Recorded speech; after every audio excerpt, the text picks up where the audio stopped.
কাকা এটা কি মাছ? রূপচাঁদা। এটা কোথা থেকে ধরছেন? এটা আমার পুকুরে আসছিল, আর প্রায় 8 বছর আগে ছাড়া হয়েছিল। 8 বছর পরে এটা তুললাম আর কি পুকুরটা। তো এই মাছটা কি আপনি বিক্রি করবেন নাকি খাওয়ার জন্য? না, খাওয়ার জন্য। খাওয়ার জন্য।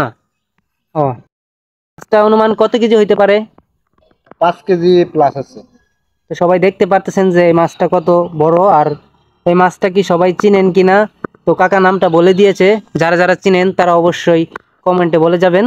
তো এই মাছটা আমি আগে কখনোই দেখি নাই, তো আপনারা যদি দেখে থাকেন তাহলে অবশ্যই কমেন্টে জানিয়ে যাবেন। বলে দিল মাছটার নাম রূপচাঁদা মাছ। তো কত বড় মাছটা অবশ্যই দেখতে পাচ্ছেন আপনারা। তো মাছটার অনেক বয়স হয়ে গেছে, বয়স হয়ে যাওয়ার কারণে তার কাঁটাগুলো অনেক শক্ত, যে দাউদা কাটা যাচ্ছিল না। তো মাছটা অনেক ওজন, যার কারণে হাতে নিয়ে কাটা যাচ্ছিল না। তারপরও সে অনেক কষ্ট করে মাছটাকে কাটতেছিল। তো মাছটা আরো বড় হতো, 8-10 কেজির মতো হয়ে যেত। আমাদের পুকুরের অবস্থা ভালো না থাকার কারণে আজকে মাছের এই অবস্থা।